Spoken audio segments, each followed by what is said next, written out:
Episode के start में मिसुमी, Tomoe और मियो जा रहे होते हैं नेक्स्ट विलेज सीग में बाकी एडवेंचरर्स के साथ, जिन्हें मिल्स एस ने पकड़ रखा था।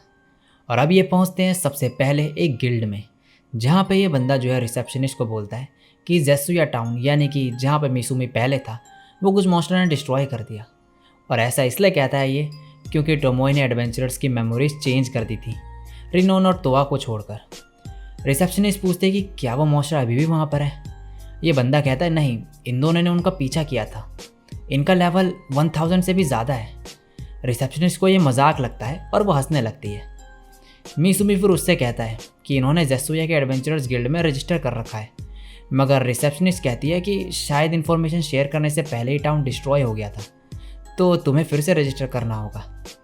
ये सुन के मिसुमी टोमोए से कहता है तुम दोनों की लड़ाई की वजह से जेसुया टाउन डिस्ट्रॉय हुआ, तुम शायद खुश नहीं हो अपने और मियो के लेवल डिफरेंस से।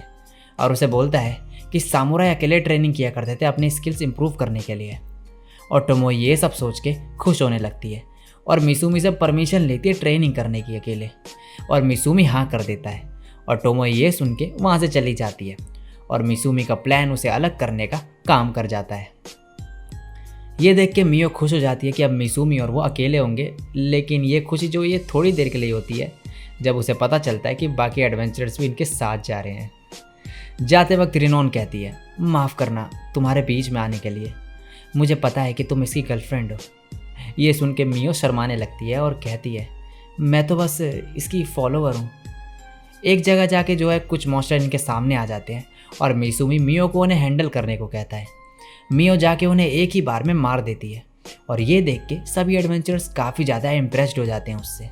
लेकिन जाने से पहले बाकी एडवेंचरर्स इन मॉन्स्टर में से कुछ वैल्यूएबल पार्ट्स निकाल लेते हैं और ये सब देख के मिसुमी कहता है मैं हासेगावा जैसी दिखने वाली को ऐसे करते हुए नहीं देखना चाहता था।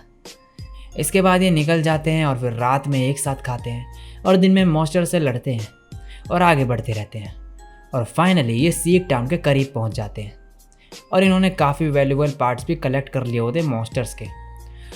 तो वह मिसुमी से कहती है क्या तुमने ट्रांसपोर्ट सर्विसेज कुजुनोहा ट्रेडिंग कंपनी को ऑफर करने का सोचा है। ये सुन के मिसुमी कहता है ओह याद आया, मैंने अपनी कंपनी का नाम कुजुनोहा ट्रेडिंग कंपनी रखा था। आगे जाके इन्हें एक रेयर मॉन्स्टर दिखता है रूबी आई। मिसुमी इन एडवेंचरर्स को बोलता है इनसे लड़ने के लिए, मगर वो कहते हैं ये हमें मार देंगे। फिर वो मियो को उन्हें हैंडल करने को कहता है, मगर ये एडवेंचरर्स कहते हैं कि इनके हेड्स और विंग्स को डिस्ट्रॉय मत करना। ये सुन के मियो जाने से मना कर देती है और मिसुमी को ही हैंडल करने को कहती है इन्हें। और मिसुमी जाते वक्त इनसे पूछता है कि इन मॉन्स्टर्स का वीक स्पॉट क्या है। वो कहते हैं इनका पेट। मिसुमी अब बो और एरो लेके चल देता है और इन सभी एडवेंचर्स को मिसुमी में शक होता है क्योंकि उसका लेवल जो है 1 होता है और इन्हें लगता नहीं है कि वो इन्हें हरा पाएगा। मगर मिसुमी एक एक करके उन्हें एरो से मारते जाता है और सभी को मार गिराता है। ये देख के सभी एडवेंचरर्स उससे काफ़ी ज़्यादा इम्प्रेस्ड हो जाते हैं और फिर इन मॉन्स्टर्स के भी वैल्यूएबल पार्ट्स निकाल लेते हैं। और अब ये पहुंच जाते हैं फाइनली सीग टाउन में। और यहाँ आके मिसुमी गिल्ड में रजिस्टर कर लेता है और उसे लेवल मिलता है फिर से 1 और रैंक ई। मियो कहती है मुझे भी रजिस्टर करना था। मिसुमी कहता है वेट करो थोड़ा, वरना टोमोई गुस्सा हो जाएगी। अब मिसुमी मिशन देख रहा होता है बोर्ड पे और वहाँ उसे एक स्पेशल रैंक मिशन मिलता है जो कि रेमब्रांट ट्रेडिंग कंपनी का होता है और इन्हें रूबी आई मॉन्स्टर्स की आई चाहिए होती है। ये देख के मिसुमी इन एडवेंचर से रूबी आइज ले लेता है और बाकी मॉन्स्टर्स के कुछ पार्ट्स भी, और कहता है क्यों ना हम अपनी जर्नी का एंड एक साथ खाना खा के करें। तो वह कहती है रेस्टोरेंट मैं डिसाइड कर लूँगी। और ये कार्ड इन्फॉर्मेशन शेयर करते हैं फिर एक दूसरे के साथ। इन गिल्ड कार्ड से जो एडवेंचरर्स एक दूसरे से बात कर सकते हैं और इसमें टाउन का मैप और मॉन्स्टर्स की इन्फॉर्मेशन भी होती है। और मिसुमी इतनी सारी फैसिलिटीज़ कम पैसों में मिलने की वजह से काफ़ी ज़्यादा खुश होता है। नेक्स्ट दिन में मिसुमी मिलता है तोआ को, जो कि उसे एक मीट शॉप पे ले जाती है, जहाँ पे मीट को देख के वो काफ़ी ज़्यादा खुश हो जाता है और मीट खा रहा होता है बहुत ही ज़्यादा खुश होते हुए। और हमें इन एडवेंचर्स के नाम बताए जाते हैं। फिर पहली एक एल्वन गर्ल लुइसा, और अब दूसरा बंदा आके मिसूमी से पूछता है कि तुम उन रूबी आइस का क्या करने वाले हो। इसका नाम है हैज़ल। मिसूमी कहता है कि गिल्ड में एक जॉब है जिसमें वो उन रूबी आइस को यूज़ करेगा। तभी तीसरी एडवेंचरर आती है जिसका नाम है रेनिना, और आके मिसूमी को आर्म रेसलिंग के लिए चैलेंज कर देती है और मिसूमी इसे आसानी से हरा भी देता है। और अब टोआ के बारे में बताया जाता है जो कि एक डार्क थीफ है। इसके बाद टोआ मिसूमी से पूछती है जो तुम जॉब ले रहे हो क्या वो रेम्ब्रांड ट्रेडिंग कंपनी के लिए है। मिसूमी कहता है हाँ। टोआ कहती है मैंने कुछ अफवाह सुनी है उनके बारे में। नेक्स्ट दिन में ये दोनों जा रहे होते हैं रूम की तरफ। मिसूमी मियो को कहता है कि तुम जाओ, मैं मटेरियल लेके आता हूँ वैगन से। जस्विया टाउन की तरह यहाँ पे भी चोर आ सकते हैं, और मैंने एक अफवाह भी सुनी है जो तोआ ने मुझे बताई कि जो भी रेम्ब्रांड ट्रेडिंग कंपनी की जॉब लेता है उनके साथ कुछ बुरा होता है, और कहता है केयरफुल रहना होगा हमें, और वहाँ से चले जाता है। मियो ये सोच के शर्मा रही होती है कि आज मिसूमी और वो अकेले सोएंगे एक साथ। और नेक्स्ट सीन में रूम में बैठी होती है और एक बेड को डिस्ट्रॉय करने का सोचती है जिससे मिसूमी के साथ एक ही बेड पे सो सके वो। लेकिन तभी मिसूमी आ जाता है और मियो से कहता है कल डेमी प्लेन चलेंगे हम, यानी कि टोमोए की लैंड पे, और कहता है कि एमा को टोमोए के बारे में पता हो कुछ शायद। मियो काफ़ी शर्मा रही होती है और घबरा भी रही होती है, मगर मिसूमी सीधे जाके गुड नाइट बोल के सो जाता है। ये देख के मियो जो है सैड हो जाती है और कहती है मुझे एक बेड डिस्ट्रॉय कर ही देना चाहिए था। अगले दिन ये टोमोए की लैंड पे जाते हैं और वहाँ पे इन्हें टोमोए का पार्ट और एमा मिलती है। एमा उससे कहती है तुम इतना फॉर्मली बात क्यों कर रहे हो। मिसूमी कहता है मैं बाहर ऐसे ही बात करता हूँ, मैं वहाँ पे ट्रेडिंग कंपनी ओपन करने की सोच रहा हूँ। एमा गुस्से में कहती है बाहर जो भी हो यहाँ पे ऐसे एक्ट मत करो। मिसूमी कहता है ठीक है ध्यान रखूँगा मैं।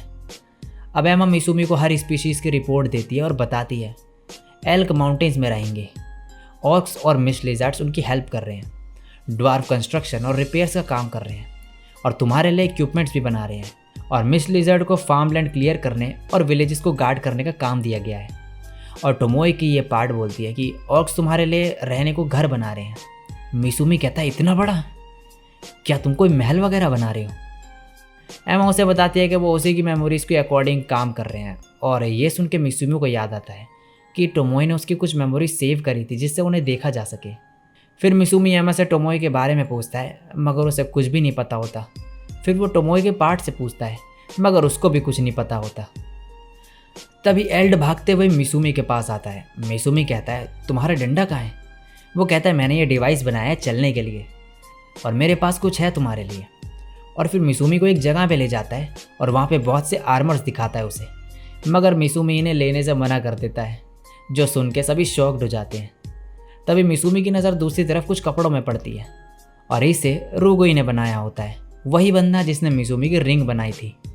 वो आके मिसूमी को बताता है कि ये कपड़े माना एब्जॉर्ब करते हैं, लेकिन ये माना काफ़ी तेज़ी से एब्जॉर्ब करते हैं, इतनी तेज़ी से कि ये तुम्हें जान से मार देगा। लेकिन मिसूमी उसे पहन लेता है और उसे कुछ भी नहीं होता।